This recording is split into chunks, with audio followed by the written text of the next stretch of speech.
jogo onde o Flamengo iniciou muito bem. Vai ter muita coisa para a gente falar hoje. Eu gostei do primeiro tempo do Flamengo. A gente consegue construir um resultado magro, é verdade. Poderia ter sido um resultado mais elástico se o Gabigol não tivesse perdido um pênalti, se o goleiro não tivesse feito grandes e complicadas defesas naquele primeiro tempo. E o segundo tempo, o Dorival, para mim, ele promove uma substituição que talvez possa já ser um treino pelo que a gente tem a enfrentar à frente, que é uma partida contra o Atlético Paranaense, onde a gente vai encontrar ali uma linha de 5 e outra linha de 4. A expulsão acabou complicando para a equipe do Red Bull Bragantino o jogo de hoje. Foi expulso logo aos 3 minutos de jogo, muda completamente a partida para o Red Bull Bragantino. Isso gerou uma facilidade maior. E aí a gente teve uma cabaçada gigante do senhor Vidal, que pelo nível que tem, pelos anos de experiência, ele não pode cometer. Aquilo ali gerou uma certa instabilidade, até um pouquinho de crise lá na Dali. O Cleitinho já começou a temer por um resultado adverso. Só que aí, depois a gente desandou a fazer gols. O Pedro decidiu a favor do Mengão. E a gente, muito mais do que conseguir uma vitória, eu vi um Flamengo envolvente, insinuante, desde o primeiro minuto de jogo, galera. A expulsão, é verdade, ela contribuiu, mas essa expulsão foi ocasionada por uma bola muito bem lançada pelo Arrascaeta para o Gabigol. Os minutos iniciais do Flamengo foram muito positivos, o quarteto de volta ali, fazendo toda a diferença. Então, eu gostei do jogo de hoje, não apenas pelo placar, pelo resultado, mas eu vi um Flamengo hoje envolvendo a equipe do Red Bull Bragantino, que por mais que não viva um grande momento, também é verdade, ela sempre impôs dificuldade à equipe do Flamengo. A partida do Pedro no segundo tempo vem para coroar a grande fase dele, O cara que entra no segundo tempo e ainda foi substituído. Como é que o Dorival faz uma coisa dessa, O cara só jogou um tempo. Boa noite, irmão. Cleitinho, boa noite. Estou muito feliz com o resultado de hoje. Isso aí é muito importante, é uma percepção boa.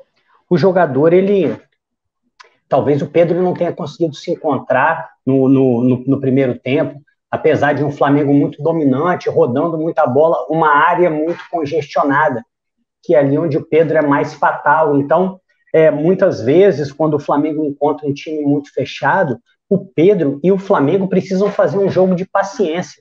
E hoje o Flamengo soube fazer isso. Hoje o Flamengo rodou muito a bola, às vezes a bola ia até o lado esquerdo, voltava até o lado direito, e foi muito bom ver o Flamengo conseguir jogar com essa maturidade. Aí alguns podem falar da expulsão, mas recentemente nós vimos vários jogos aí, jogos até de Libertadores, Atlético Mineiro e Palmeiras, depois o Palmeiras e Atlético Paranaense, que foi expulso o Hugo Moura, times com um a mais que não conseguiram ser tão dominantes quanto foi o Flamengo hoje.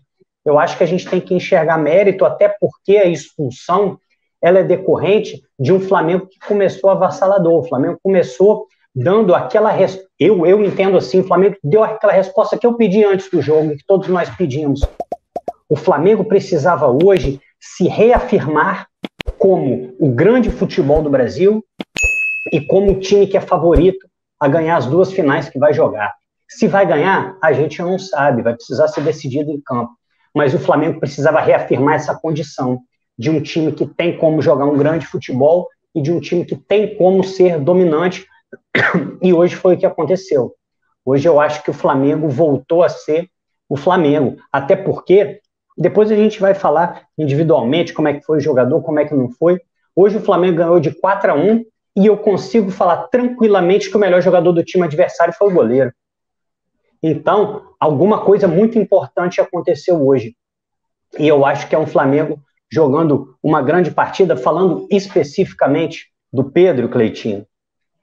Muito recurso, cara, muito recurso. Se posiciona bem, um cruzamento rasteiro que vem do lado direito, ele consegue um toque sutil, cruzado, faz o gol. Depois um cruzamento, uma cavadinha bonita do Arrascaeta, normalmente é um lance que o jogador vai de cabeça, o Pedro, recurso, no peito. E depois um passe que ele recebeu do Ayrton Lucas, de frente, bateu forte, com convicção. É um centroavante que tem inúmeros recursos parece que tudo que uma pessoa precisa para fazer gols, o Pedro tem. Ele tem o chute de esquerda, ele tem o chute de direita, ele tem o cabeceio, de vez em quando ele tem o calcanhar, tem a letra. Então, falando especificamente do Pedro, que privilégio ver esse cara jogar. Que privilégio que ele possa ficar muito tempo no Flamengo ainda, não sei se vai ficar, mas enquanto esteja vai ser realmente um prazer muito grande ver o jogo dele.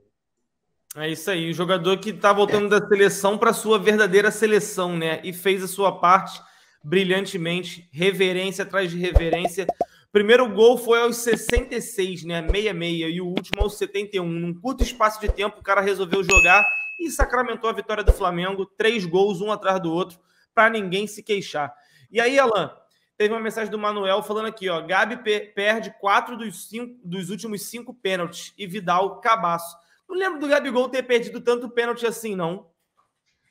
Cara, eu lembro que ele perdeu um recente, eu só lembro de 2. O de hoje, um recente também. Se não me engano, puxa foi aí, contra a América. Puxa aí. Eu lembro de 2 que ele acabou perdendo. Agora, com relação ao senhor Vidal, eu assino embaixo.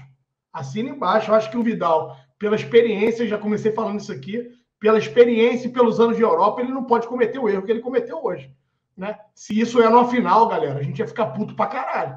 A gente ia ficar revoltado se isso acontece num jogo decisivo de Libertadores diante do Atlético Paranaense. Não dá para ele entrar desligado como ele entrou, 45 segundos do segundo tempo. O Dorival tinha feito uma substituição para testar, né? Flamengo muito mais envolvente, soberano, dominando por completo as ações do jogo. Ele acabou, né, tirando o Thiago Maia, colocando o Cebolinha aberto na esquerda para testar, porque vai ser muito próximo o que a gente vai encontrar contra o Atlético Paranaense. Uma linha de 5 defensiva com uma linha de 4 ali, né? E jogadas esticadas no Arthur. No caso dos caras lá, eles vão ter um outro jogador velocista. Mas vai ser algo muito próximo do que a gente vai enfrentar diante do Atlético Paranaense. Então, eu entendo que o Dorival fez essa substituição para poder justamente, né, e ver como é que a equipe ia se comportar. E aí, o que acontece? O Vidal, aos 45 segundos, acaba cometendo um pênalti infantil, né, e comprometendo um pouco a questão do resultado.